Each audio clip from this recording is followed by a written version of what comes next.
Kia ora tātou katoa. Tihei mauri ora. E mihi atu ki tā tātunei kingi ko kingi tū hei te e noho ane I runga I tā hirua tapu. Me ona whānau rire hu pai mārire ki a rātou. Huri no ki ngā mati a haere ke muri e te ārau o tāne nui ārangi. Hari atu rā, hari atu rā, hari atu rā. Kia koutou katoa, kia tātou katoa I te hungora tēnā tātou.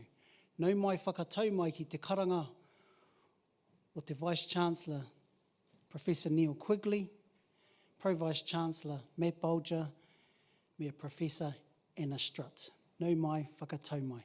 Whakatau mai I te hungaora, tēnā koutou, me ngā manuhiri I hara mai I runga I te Zoom, I te Zui, kia ora tātou, nau mai whakatau mai ki te whare wānanga o Waikato. Kia ora tātou. Welcome to the land and area and realm of the kingitanga. Also welcome you to the area that is inhabited by the people of Waikato Tainui, in particular Ngāti Wairere and Ngāti Hauwa. Welcome you here to the University of Waikato that sits upon this land, and especially to the call that's gone out from Professor Neil Quigley, our Vice-Chancellor, Pro-Vice-Chancellor Matt Bolger, and also Anna Strutt to welcome you here this afternoon. Just a couple of references. I think it's very appropriate that this forum has been held here at the university, and also its particular theme. Our wharenui at the university is called Te Ao Huri Huri, and translated loosely that means the ever-changing world. And some of that will be what you talk about over the next 2 days. Also, our marae is called Te Kohinga Marama Marae, which is translated as the gathering of diverse understanding and enlightenments. And so no doubt with all your experience and knowledges and learnings, and be able to talk about and discuss over the next 2 days will help chart some pou, some policy for the future. Nō reira, I'll say a karakia to start the conference. Whakataka te hau, ki tūru whakataka te hau ki te tonga, kia mā kina ki uta, kia mā taratara ki tai, kia hia ki anata te kura, he tio, he huka, he hauhu, tihei, mauri ora. Peace and blessings unto you. Kia ora tātou katoa.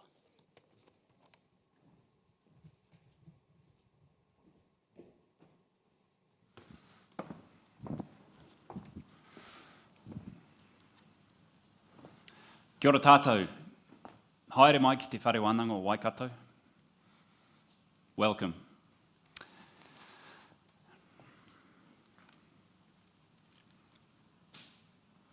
We're gathered here in the wonderful Gallagher Academy for Performing Arts to have a conversation, and hopefully a conversation that leaves us challenged and changes our thinking somewhat, because we are living in a very, very challenging time.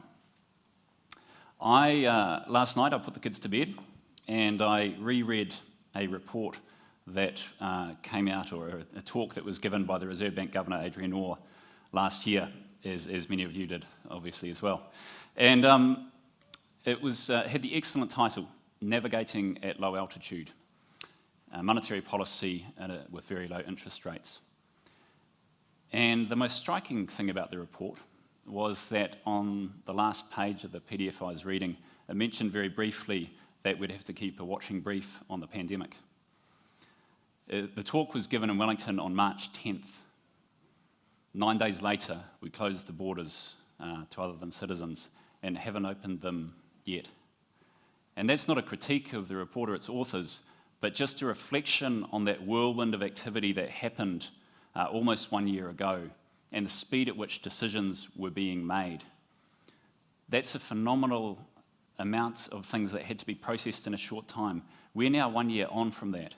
And so our job today is to take a broader lens, to think more about a wider set of success criteria, and really to dive in with a greater deal of rigour and analysis that was possible in those first few days of the pandemic.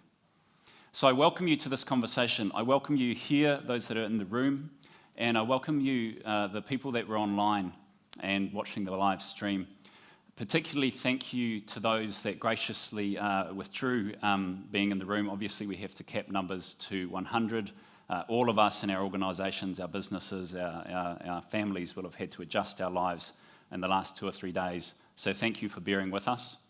Because of this, some of our speakers today will be joining us through the live stream or through the screen.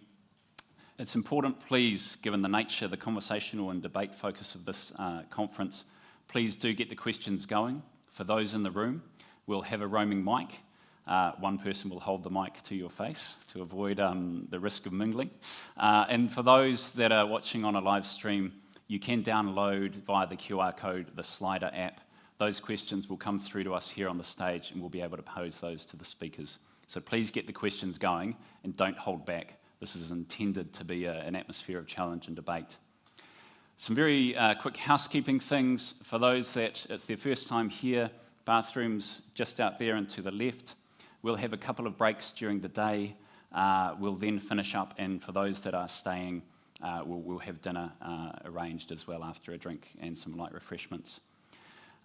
Remember, of course, it's level 2. It's a very hard thing to break the instinct to shake a hand of an old friend when you see them, but we are trying to keep people distanced, and because of that, the way that we do dinner, etc., might be slightly different, but just bear with us as we do that. So, given the challenges that we've got, not just the pandemic, of course, but the fact that even before the pandemic, we were dealing with an incredible long-term generational defining crisis around environmental and particularly climate change. Given we're a small trading nation in a world where nationalism is on the rise, given we can't look to the media without seeing the change in the rising voices with frustration about inequality and equity, those things tearing the fabrics of some of our social institutions, there is a lot to talk about. And amongst all the predictions that we all made, and some in this room, made professionally, that turned out to be wrong in the last 12 months, I, for one, did not think 12 months ago that it would be possible for New Zealand population to talk any more about house prices than we already did. And yet here we are. I suspect it might come up. So, in short, there's a lot to discuss, there's a lot to debate. We look forward to the questions, we look forward to the presentations. A thank you to all of those that are going to participate. And to get us started, I'd like to welcome Professor Neil Quigley, the Vice-Chancellor of the University of Waikato, and also the Chair of the Board of the Reserve Bank. Neil.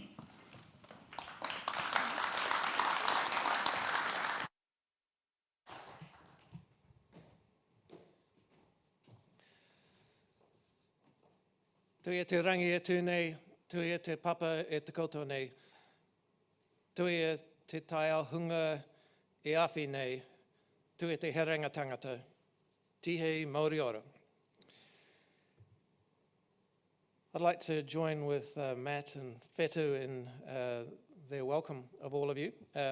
Thanks for persevering with us with the conference, despite the challenges of level 3 and level 2 lockdown, and thanks particularly to our participants from Auckland who are, of course, joining us on the Zoom call. What I thought I'd do is just provide a quick survey of some of the things that perhaps we all know, but there won't be many opportunities to try to put them all just on the table in 15 minutes as each speaker addresses particular of these issues. So to start, one of the things I was thinking about in preparing for today was how this compares with our experience with the global financial crisis. Because of course it's easy to look back the 12 or so years to our response to the GFC and the challenges and the things that we learned. So one of the things that's most apparent, and I think will be particularly important about the difference between the period following the GFC and where we are today, is that currently there's considerable strength in household balance sheets and in household income. So, post-GFC, there was significant uncertainty about real estate prices. There was substantial unemployment, which we thought we might get as a result of our COVID response last year, but which actually has produced a relatively muted level of unemployment in our economy, of course, in significant part because of the policy response to that. At the same time, we've had a very strong monetary stimulus response, which has pushed interest rates very low, and that also means that from the point of view of households looking at their position, and if they were making a comparison with how they felt back in 2010 or 11, the position in which our households find themselves is that they have the ability to spend right now. And what that means is the recovery from lockdown and from the economic disruption has been much more rapid than we might have expected. And it's also been much more rapid than following the GFC. In fact, we share with China the distinction of having the fastest recovery from economic disruption and lockdown last year.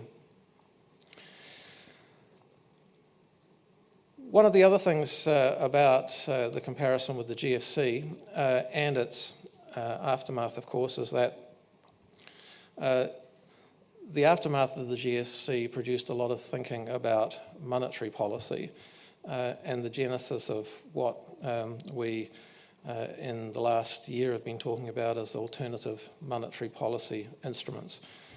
So one of the things that's true is that as a result of our experience over the past year, I don't think that we will think about monetary policy in the same way in the future as we have in the past. In particular, we will think less about interest rates as the not just primary, but in some cases, in some ways of thinking, sole response to changes in the economy, and think more not just about fiscal policy, but also about the central bank balance sheet and the mechanisms that it provides to provide or remove stimulus from the economy. We're also in a position, by comparison with the GFC, where business investment has actually bounced back after the lockdown. Now, the investment that we're seeing, of course, is, as you'd expect, given the demand for housing, particularly focused in residential construction. And while non-residential investment is not particularly strong, it's certainly come off the weakness that we saw during the course of last year. So one of the other differences about where we are now is that we're thinking about inflation in a different way. There is a conversation going on at the moment where people are concerned that inflationary pressure may be just over the horizon again. And of course, that's something that central banks think about all the time. We've had a significant increase in the price of oil, and in some cases that's been a leading indicator of other inflationary pressure. But we also are in a world where, for most of the last decade, our issue has been too little inflation, not too much.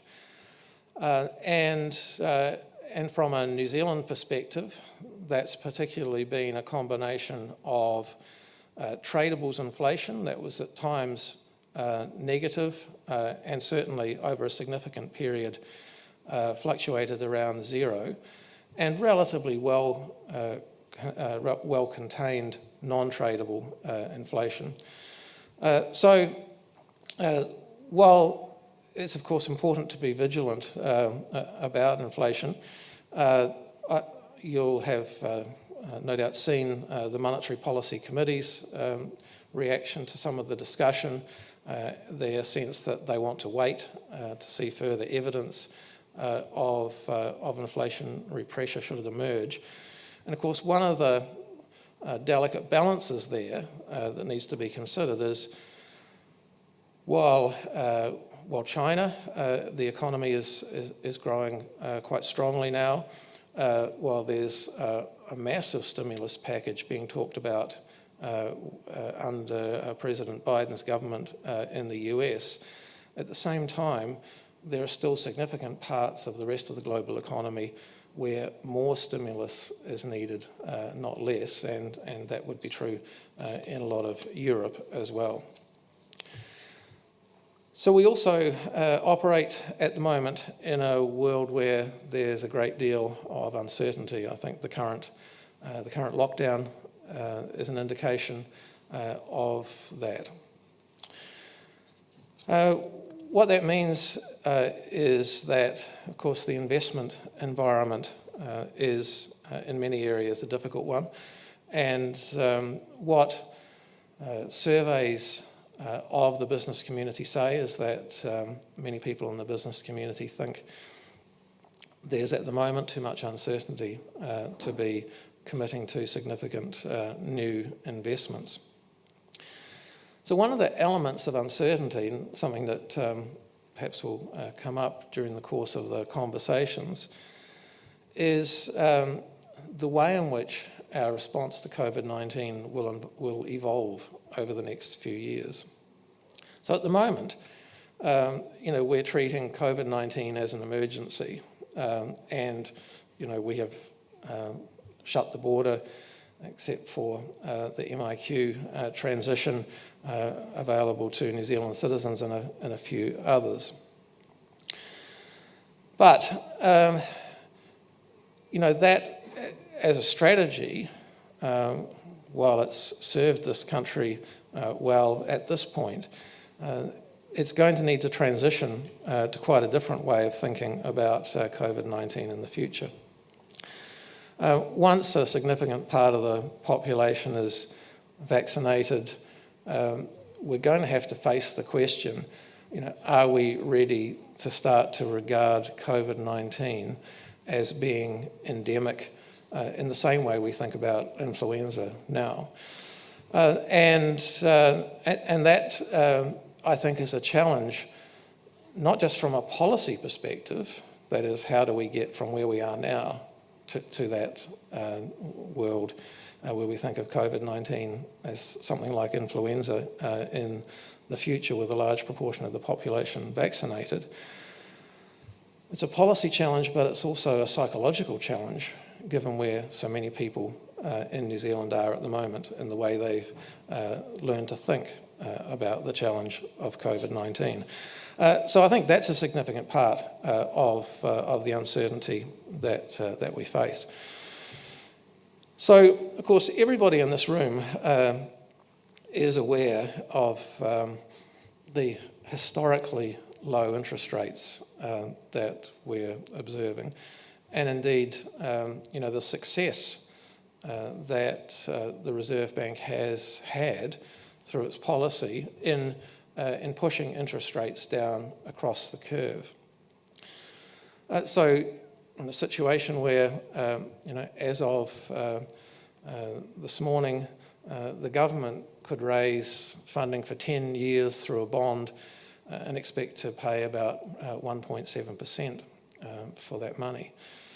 So that rate of interest is, of course, well below the rate at which we expect the economy to grow over that period.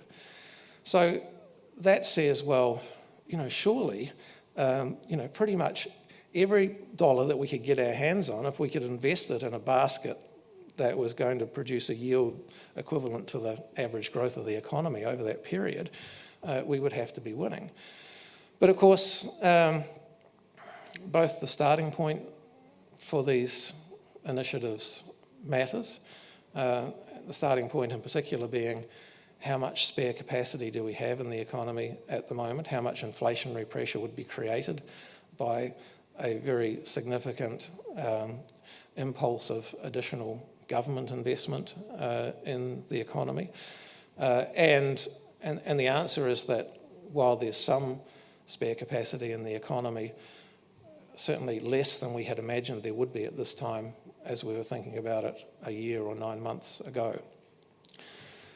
So the starting point matters, but of course also, if it was public investment, the quality of that investment, the ability to focus the investment not just on things like infrastructure, but on really quality choices about the infrastructure that's going to add the most to our potential economic growth into the future. So Matt in his opening remarks mentioned issues like climate change as being important, and I certainly think they are. I think the current discussion that we're having about the potential policy response to climate change reinforces some of the discussions that we've been pushing out through the Reserve Bank over the past year or more. We think there are really significant implications for business in not just climate change itself, but in the policy response to climate change. It's very important that we get that right, and it's great that we've got some people who are very knowledgeable about that here to help us with our thinking about that as well. Matt also mentioned housing, and I won't say too much about that. Personally, what I'm concerned about with housing, as I think a lot of people are, is that if you drove into Hamilton from the north along Te Rapa and into the centre of Hamilton, you would have passed a lot of motels, and they would have almost all, had no vacancy signs out on the front. And you'd have thought, hell, there's a lot of people coming to this conference that they all have booked up all these motel rooms. But actually, they're not people who are coming to this conference. They're people who don't have anywhere else to live. And the challenge, that we have as a society in finding a way to deal with this housing shortage, whatever people who want to live in central Auckland want to pay for their houses, I'm not so concerned about that. But I think the question of how we provide good quality, low-income housing for the people who are currently unable to find housing of any sort except to be put in what should be just emergency shelter and motels is really, really a pressing issue for us to grapple with. So there's a great deal to talk about. Before I finish, I'll just give you one other thing that I've been thinking about, and it's a good illustration, I've come to think of it, as a good illustration of what happens when you get this economic disruption and you get changes that you can say, well, there's relative changes and we don't worry too much about those. But sometimes the compositional effects may be quite important. So this year, tertiary institutions across New Zealand are feeling quite good about the outcomes of their student recruitment efforts because student enrolments are up across the country. And in many instances, they're up quite a lot, like 12 or 15% in some cases for new to degree qualification enrolments. And similarly, large increases in some of the polytechnic programs as well. The thing that I've realised is, of course, that's probably just a measure of the proportion of school leavers who normally would leave New Zealand to go travelling when they've finished schooling and before they come to university, but of course at the moment they can't.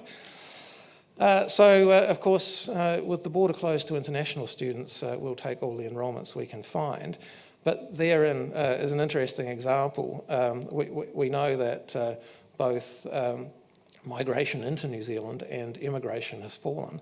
But there's an interesting compositional effect given the way young New Zealanders leave the country so often and now are forced to come and talk to Professor Oxley and Professor Gibson about economics instead.